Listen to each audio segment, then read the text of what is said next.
আকাশবাণী কলকাতা স্থানীয় সংবাদ পড়ছি সুদীপ বসু। প্রথমে বিশেষ বিশেষ খবর। অপারেশন সিন্দুরের প্রেক্ষাপটে সন্ত্রাসবাদ মোকাবিলায় ভারতের অবস্থান বিশ্বমঞ্চে তুলে ধরতে কেন্দ্রীয় সরকার 7টি সর্বদলীয় প্রতিনিধি দল বিভিন্ন দেশে পাঠাচ্ছে। অপারেশন সিন্দুরের সাফল্য উদযাপন ও সেনাবাহিনীকে সম্মান জানিয়ে বিজেপির তিরঙ্গা যাত্রায় আজ অংশ নেন কেন্দ্রীয় প্রতিমন্ত্রী সুকান্ত মজুমদার এবং শান্তনু ঠাকুর। খাস জমির বেআইনি হস্তান্তর রুখতে রাজ্য সরকার বাংলার ভূমি পোর্টালটিকে কাজে লাগাবে। অমৃত ভারত স্টেশন প্রকল্পের আওতায় আসছে শিয়ালদা ডিভিশনের 18টি স্টেশন। স্বাভাবিক সময়ের আগেই রাজ্যে বর্ষা প্রবেশ করতে পারে বলে জানিয়েছে আবহাওয়া দপ্তর। আসছে বিস্তারিত সংবাদে। অপারেশন সিন্দুরের প্রেক্ষাপটে ও সীমান্ত পারের সন্ত্রাসবাদ মোকাবিলায় ভারতের কঠোর অবস্থান আন্তর্জাতিক মঞ্চে আরও জোরদারভাবে তুলে ধরতে 7টি সর্বদলীয় প্রতিনিধি দল রাষ্ট্রসংঘ নিরাপত্তা পরিষদের সদস্য সহ একাধিক গুরুত্বপূর্ণ বন্ধু রাষ্ট্র সফরে যাচ্ছে। প্রতিটি দলে বিভিন্ন রাজনৈতিক দলের সাংসদ, কূটনীতিক এবং অভিজ্ঞ রাজনৈতিক ব্যক্তিত্বরা থাকবেন।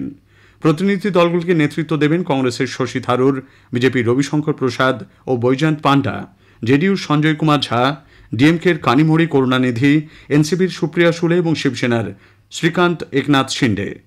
এই দলগুলি ভারতের জাতীয় ঐক্যমত্য এবং সন্ত্রাসবাদ বিরোধী দৃঢ় অবস্থান তুলে ধরবে। জিরো টলারেন্স নীতির ভিত্তিতে সব ধরনের সন্ত্রাসবাদের বিরোধিতার বার্তা বহন করবে। পেহেলগাঁওতে সাধারণ মানুষের উপর জঙ্গিদের নৃশংস হত্যাকাণ্ডের বিরুদ্ধে ভারত যোগ্য জবাব দিয়েছে বলে উল্লেখ করেছেন এভারেস্ট কাঞ্চনজঙ্ঘা জয়ী অর্জুন সম্মানে ভূষিত পর্বতারোহী দেবাশিস বিশ্বাস। আকাশবাণীকে তিনি বলেন, অপারেশন সিন্দুর প্রমাণ করে প্রধানমন্ত্রী নরেন্দ্র মোদীর নেতৃত্বে আগামী প্রজন্মের কাছে একটি শক্তিশালী ভারত আমরা উপহার হিসেবে রেখে যেতে পারব। পেহেলগাঁওয়ে নিরীহ পর্যটকদের উপরে দেখে দেখে বেছে বেছে ধর্ম দেখে তাদের খুন করা হয়েছে। তার পরপর ভারত সরকারের যে পদক্ষেপ সেটাকে আমি যথেষ্ট স্বাগত জানাই। আমরা বেছে বেছে বিভিন্ন জঙ্গি ঘাঁটি ধ্বংস করেছি। এই ব্যাপারে আমাদের ভারতবর্ষের প্রধানমন্ত্রী মাননীয় নরেন্দ্র মোদীজির এই উদ্যোগকে আমি সাধুবাদ জানাই এবং আমার বিশ্বাস যেভাবে আমরা ভবিষ্যতে আরো শক্তিশালী ভারতবর্ষ গড়ে তুলতে পারবো এবং আমরা সবাই একে অপরের কাঁধে কাঁধ মিলিয়ে একটা ভবিষ্যতে শক্তিশালী ভারতবর্ষ আমরা আমাদের ভবিষ্যৎ প্রজন্মকে উপহার দিতে পারব। অপারেশন সিন্দুরের সাফল্য উদযাপন এবং সেনাবাহিনীকে সম্মান জানিয়ে রাজ্যের বিভিন্ন অংশে বিজেপির তিরঙ্গা যাত্রা চলেছে। নদিয়ার কৃষ্ণনগরের চ্যালেঞ্জ মোড়ে আজ এই কর্মসূচিতে অংশ নেন রাজ্য বিজেপির সভাপতি সুকান্ত মজুমদার। তিনি বলেন, রাজ্য সরকার সুপ্রিম কোর্টের রায় পরিবর্তন করতে পারবে না, অথচ দেখানো হচ্ছে যেন রাজ্য সরকারের হাতে সব ক্ষমতা রয়েছে। রাজ্য সরকার বারবার চাকরি প্রার্থীদের বোকা বানাচ্ছে বলেও তিনি মন্তব্য করেন।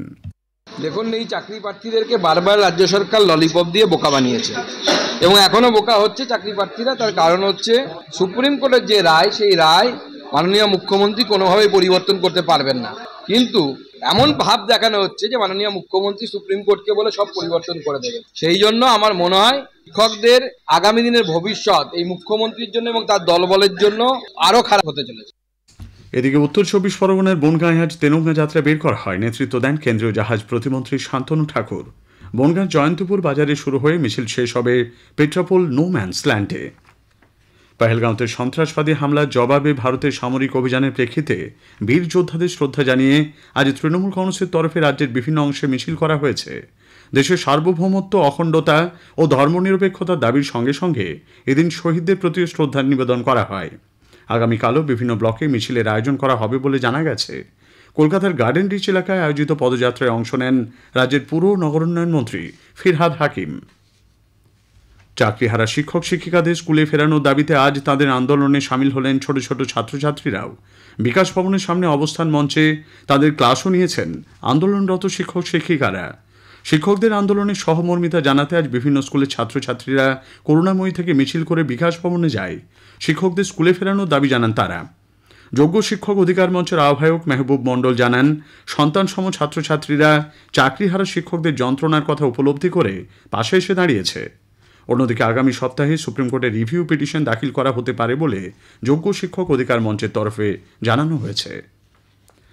চাকরিহারা শিক্ষকদের উপর পুলিশি আক্রমণ নিয়ে কলকাতা হাইকোর্টের প্রধান বিচারপতির দৃষ্টি আকর্ষণ করেছেন পুরুলিয়া সাংসদ জ্যোতির্ময় সিং মাহাতো।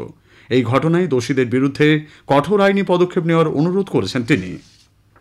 বিকাশ ভবনের সামনে চাকরিহারা শিক্ষক শিক্ষিকাদের উপর পুলিশি লাঠিচার্জে অসন্তোষ প্রকাশ করেছেন বিধানসভার অধ্যক্ষ বিমান বন্দ্যোপাধ্যায়। পরিস্থিতি নিয়ন্ত্রণে পুলিশ আরও সংবেদনশীল হতে পারত বলে এদিন মন্তব্য করেন বিমানবাবু। পাশাপাশি বিকাশ ভবনের গেটের তালা ভেঙে ফেলাকেও তিনি সমর্থন করছেন না বলে জানিয়েছেন। এদিকে প্রদেশ যুব কংগ্রেস আজ কলকাতায় রাজভবন অভিযান করে। যুব কংগ্রেসের সহ সভানেত্রী শাহিনা জাভেদের নেতৃত্বে মিছিল ধর্মতলা থেকে রাজভবনের দিকে এগিয়ে গেলে পুলিশ ব্যারিকেড করে তাদের আটকে দেয়।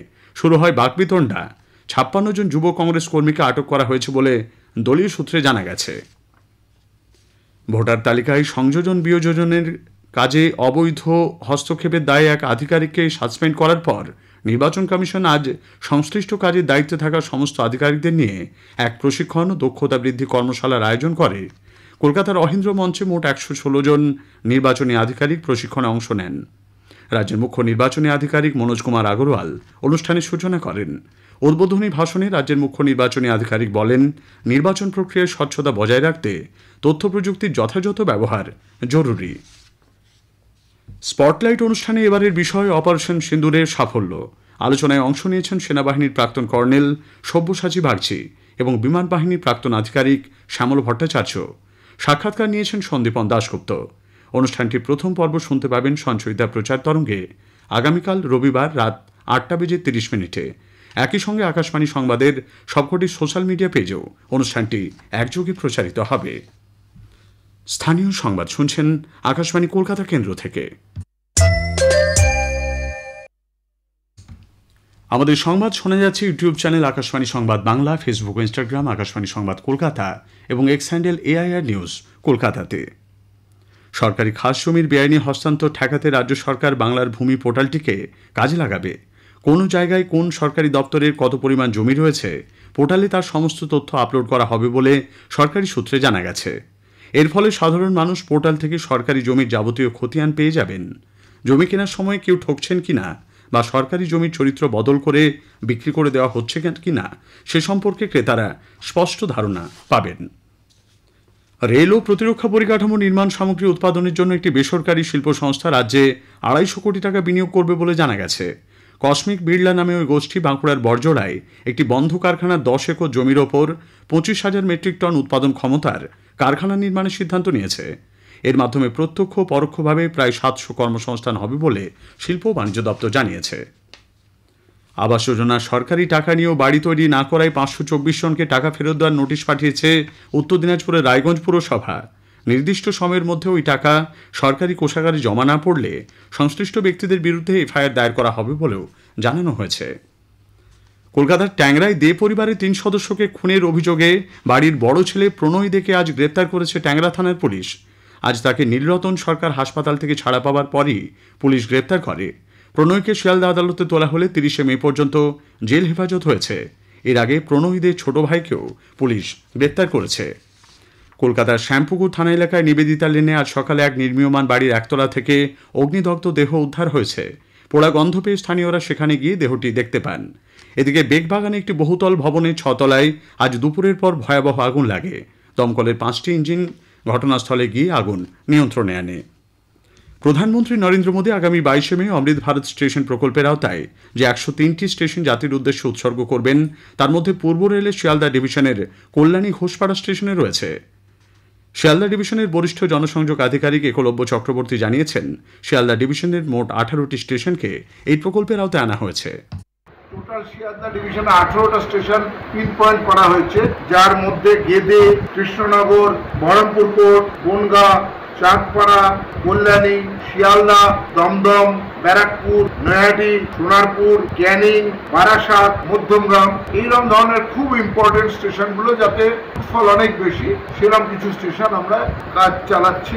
আমাদের ইস্টার্ন রেলওয়েতে মোট 63টা এরম স্টেশন ইয়ারমার্ক করা হয়েছে, যাতে প্রায় এই বাবদ খরচা 498 কোটি টাকার মতো। স্বাভাবিক সময়ের আগে রাজ্যে বর্ষা আসার অনুকূল পরিবেশ তৈরি হয়েছে। আবহাওয়া দপ্তরের পূর্বাঞ্চলীয় প্রধান সোমনাথ দত্ত আকাশবাণীকে জানিয়েছেন, দক্ষিণ পশ্চিম মৌসুমী বায়ু আজই দক্ষিণ ও দক্ষিণ পূর্ব আন্দামান সাগরে পৌঁছেছে। শেষ করার আগে স্থানীয় সংবাদের বিশেষ কিছু অংশ আরও একবার। অপারেশন সিন্দুরের প্রেক্ষাপটে সন্ত্রাসবাদ মোকাবেলায় ভারতের অবস্থান বিশ্বমঞ্চে তুলে ধরতে কেন্দ্রীয় সরকার 7টি সর্বদলীয় প্রতিনিধি দল বিভিন্ন দেশে পাঠাচ্ছে। অপারেশন সিন্দুরের সফল উদযাপন ও সেনাবাহিনীকে সম্মান জানিয়ে বিজেপির তিরঙ্গা যাত্রায় আজ অংশ নেন কেন্দ্রীয় প্রতিমন্ত্রী সুকান্ত মজুমদার ও শান্তনু ঠাকুর। স্থানীয় সংবাদ শেষ হল।